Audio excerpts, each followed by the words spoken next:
how long before you got into the insurance, the credit card restoration business? Did you get into the real estate business? So, when at 20 years old, I was in the credit repair and restoration industry. But at first, I was door to door sales. So I was walking around Newark, East Orange, Irvington, all that stuff, and knocking on people's doors to see if they wanted to fix their credit. It was a fun time. Yeah. Any stories?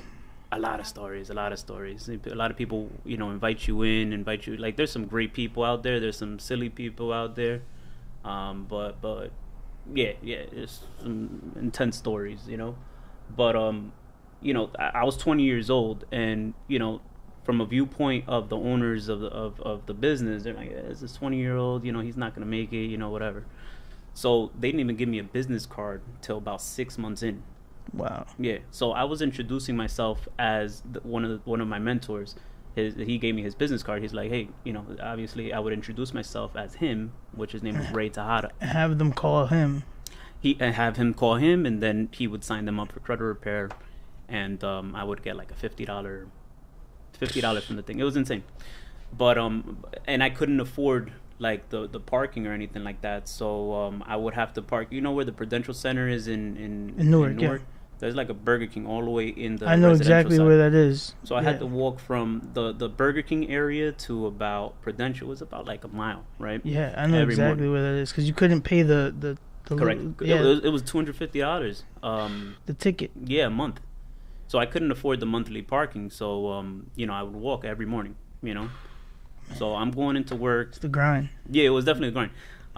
What time? I was probably like getting there around 7 and getting, because for 8 o'clock shift, right? For I could start at 8 o'clock, but I would on the meanwhile while I was walking there, I would recite like my script or whatever it was, just mentally prepare myself. Actually, the walk was one of the best things that ever happened to me. Yeah, it was like a half an hour, 45-minute walk to work every day. But that's me parking my car and then from Clifton to Newark, however long that is.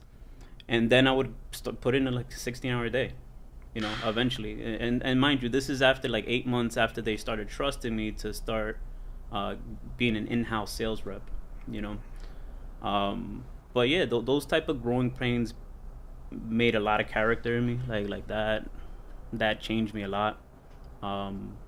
That type of grit and resistance, and that's you have to have tenacity for that. 100%. So I was the 4th employee hired at the time, and I stayed in that company till about 2017. So for about 7 years, I was 27 years old. We started hiring salespeople, customer service. So we went from 4, into the time that I left, we were like 175 employees deep. I was the director of sales. I made it up through the ranks. So another great book is called Scaling Up. Scaling Up? Yeah, Scaling Up. If you're not into any of that fluff, sometimes these books have like the first 3 chapters are fluff. Mm-hmm. No. Scaling Up is right directly to the point.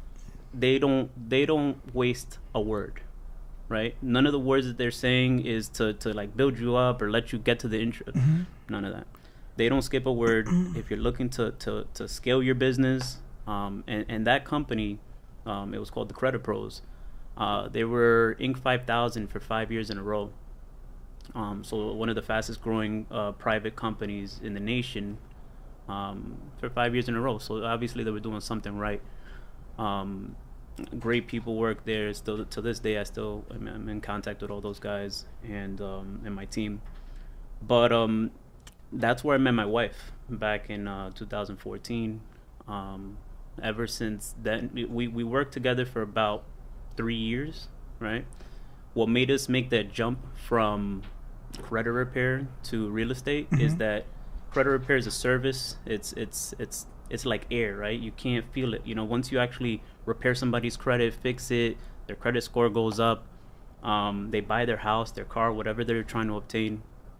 There wasn't any type of fulfillment there, right? Right. As opposed to when we transitioned, which, mind you, at the time my wife was pregnant. She was pregnant, and we left. I was a Thursday, and 2016 17, a Thursday, and we left the job same day together. Mind you, we're both making 6 figures, health benefits, all that stuff, to just nothing, because when you're 1099, when you're a realtor, like all that goes away. Yeah, now you're an independent contractor. Contractor, yeah. So, at that time there was a lot going on. There was so much going on. A lot of hardship. But we knew that wasn't it. When it's something's not for you, run. Yeah. Go the other direction. I'm not a quitter or anything like that. I was there for 7 years. Right. You grew with the company. I grew with the company, but when you realize that something's not for you, you go. Right. You go. And taking a look at it now, I'm like, damn, I should have left a little earlier. When I stopped growing, because I was the director of sales for like 4 years in a row. Before I left. So like around 2013 I became the director, and I was managing sub teams and whatever. But I stopped learning, and I was comfortable, and I was just comfortable with a salary, and I bought my first house at 22, and I had motorcycles and I remember, 4 or 5 cars, garages, all this stuff, but that was in my past marriage. But I wasn't happy. I was like, look, this is not it. I'm not feeling fulfilled. Like, I was doing okay for myself at the time. I was like, I don't know, I was like 24 or something like that. But I had everything except for I kind of didn't have it with the right person at that time. So that's when I met my current wife.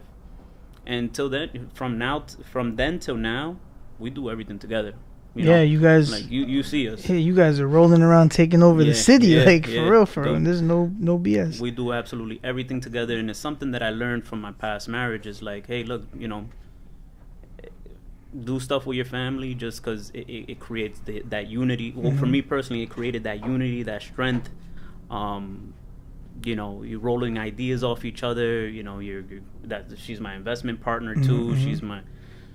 You guys have a legitimate friendship that's also a business relationship. So you guys are and she's very entrepreneurial. Yeah. So are you. So you guys complement each other, and it's evident. Yeah. You guys even dress professionally the same. And I remember. I don't want to have to say this, but you almost got me killed multiple times, doing crazy stuff. You told me one day. I mean, this was. I was so exhausted after this day. You had told me to go help you to move like some bricks in Upper Saddle River. Yeah, I was trying to get. By the way, I was trying to get a listing. He was trying to get. This is the type of stuff realtors do. They just do the wildest stuff to get on the good side. To get on the good side of this. Mind you, they didn't even list the house with me. Like, it was. Oh man! So all that work for nothing? Not for nothing. Well, we gotta go to workout. Yeah, we gotta go work out. Made a connection. Yeah, the guy sold speakers or something, right? He sold surround sound or something like that. And he introduced me to his neighbors, and a lot of other great stuff happened because of that connection. Yeah. So, I guess the take back there was like, just never forget that. Just talk to everybody. Right. No. So this is what happened basically. So you get me into this trap. You're like, okay, come help me. Hey, what are you doing today? Yeah, what's going on, Rob? What you up to? Hey man, I'm just chilling. Oh yeah, come help me out. I'm getting like I'm moving some bricks or something. I'm like, okay. Yeah, he's like, yeah, it'll probably take us like an hour. It's quick. It's all right. So I go. I pull up and I see you sweating balls, like just drenched, and you're moving these. Weren't bricks, brother. These were boulders that were like stacked up on top of each other for I don't know what it was, like 50, 60 pound rocks. Yeah. And we had to move them like 20 yards, like not 20, but it was like 10, 15 yards. Yeah. And it was up a slope too, because once we ran out of space. And we had to keep going and stack. So I mean, How long ago was that? That was like 2002, maybe. That was like 2 years ago, maybe. Was it 3 years ago? It was like 2-3 years ago, because I think it was 3 years ago. 3 years before ago, the pandemic. Yeah, it was 3 years ago. No, it was after, because I had the white Beamer. Yeah. Okay. I had bro. I had just gotten it, so it was 3 years ago. Yeah, and